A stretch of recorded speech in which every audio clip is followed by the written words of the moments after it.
Reality of Indian education system. ఇక్కడేంటంటే మనకి చూడండి 3 పాయింట్స్ మీద మనం కాన్సంట్రేషన్ చేసాం. Degree is not equal to job. అంటే having a degree does not guarantee employment. ఒక బీటెక్ కానివ్వండి, ఇంకా పీజీ కానివ్వండి, ఏదైనా సరే ఒక కోర్సు కంప్లీట్ చేసిన తర్వాత దాంట్లో మీరు ఎంత నిష్ణాతులు అనేది, అంటే ఎంత బాగా మీరు దాంట్లో నేర్చుకున్నారు అనే దాని మీద డిపెండ్ అయి ఉంటుంది.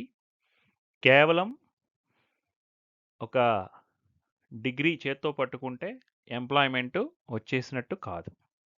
అలాగే degree is not equal to skill. మాకు డిగ్రీ కంప్లీట్ చేసాం కాబట్టి, అంటే ఇక్కడ డిగ్రీ అనే వర్డ్ ఏంటంటే బీటెక్ డిగ్రీ అనమాట. గ్రాడ్యుయేషన్ అంటాం కాబట్టి డిగ్రీ అనే వర్డ్ రావడం జరిగింది. బీటెక్ కంప్లీట్ చేసేసాం, స్కిల్ నేర్చుకోలేదు అంటే certificates don't develop real world abilities. నిజంగా బయట ప్రపంచానికి ఏం కావాలి అనేది మనం చదువుతో పాటుగా ప్యారలల్గా నేర్చుకోవాల్సిన బాధ్యత స్టూడెంట్స్ పైన ఉంది. కారణం ఏంటి అని అంటే, మీరు అడుగుతుంటే డౌట్స్ క్లారిఫై చేస్తూ ఉంటారు. మీరు ఏ డౌట్ అడగకపోతే మీకు అర్థమైంది అనుకుని ముందుకు వెళ్ళే ప్రయత్నం చేస్తారు ఎవరైనా సరే, ఏ క్లాస్ అయినా సరే. అందుకనే మీరు ఎప్పటికప్పుడు స్కిల్స్ని అప్డేట్ చేసుకుంటూ ఉండాలి. Degree is not equal to industry readiness. అంటే మనం కోర్స్ కంప్లీట్ అయింది కాబట్టి మనం ఇండస్ట్రీ రెడీనా అంటే కాదు. Colleges don't prepare students for work place demands. ఇది ఇక్కడ మనం మాట్లాడుకోవడానికి బాగుంటుంది, కానీ కాలేజెస్ నిజంగా ప్రిపేర్ చేయడానికి పాసిబిలిటీ ఉందా వర్క్ ప్లేస్కి తగ్గట్లుగా అంటే కుదరదు. ఎందుకు కుదరదు? సపోజ్ ఒక కోర్ కంపెనీ తీసుకున్నారనుకోండి, ఒక సివిల్ బ్రాంచ్ తీసుకున్నారనుకోండి, బిల్డింగ్ కన్స్ట్రక్షన్. మనకి ల్యాబొరేటరీస్‌లో దానికి సంబంధించి నేర్పడం జరుగుతుంది. అది నేర్చుకునే సమయంలో శ్రద్ధ పెట్టి నేర్చుకోవాల్సిన అవసరం ఉంది. ఇప్పుడు ఎలక్ట్రికల్ ఉందనుకోండి, ట్రాన్స్ఫార్మర్ మ్యానుఫ్యాక్చరింగ్ కంపెనీ ఉందనుకోండి. ట్రాన్స్ఫార్మర్‌ని మనం కాలేజీలో తయారు చేయడం పాసిబిలిటీ ఉండదు.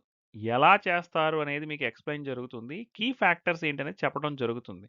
అవి నోట్ చేసుకున్న తర్వాత మీరు ఇంటర్న్‌షిప్స్ చేసేటప్పుడు మీకు ఏదైతే జాబ్ టార్గెట్‌గా పెట్టుకున్నారో దానికి రిలేటెడ్‌గా ఇంటర్న్‌షిప్ చేస్తూ ఇండస్ట్రీ రెడీనెస్ తెచ్చుకోవాల్సిన అవసరం ఉంది.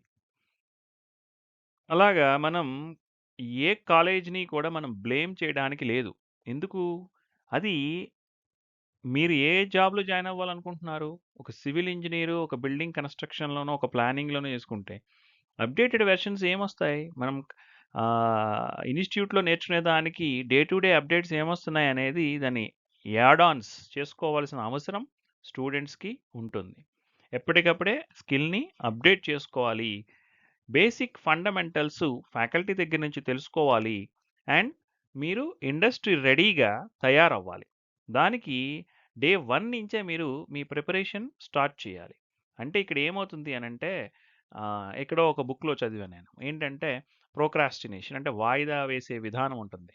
సో, ఈ వాయిదా వేసే అలవాటు ఉండటం వలన ఏమవుతుందంటే, మీరు వాయిదా వేస్తుంది దేన్ని అంటే మీ సక్సెస్‌ని అని చదివాను. సో, అంటే మనం ఏదన్నా ఇవాళ పని చేయాలనుకుంటున్నప్పుడు ఆ పనిని చేయకుండా దాన్ని వాయిదా వేస్తున్నామంటే, మన సక్సెస్‌ని కూడా మనం పోస్ట్‌పోన్ చేసినట్టు అవుతుందనమాట. ఆ పోస్ట్‌పోన్‌మెంట్ ఆ అలవాటు నుంచి బయటికి వచ్చి ఇండస్ట్రీ రెడీగా తయారవ్వాల్సిన అవసరం ఉంటుంది.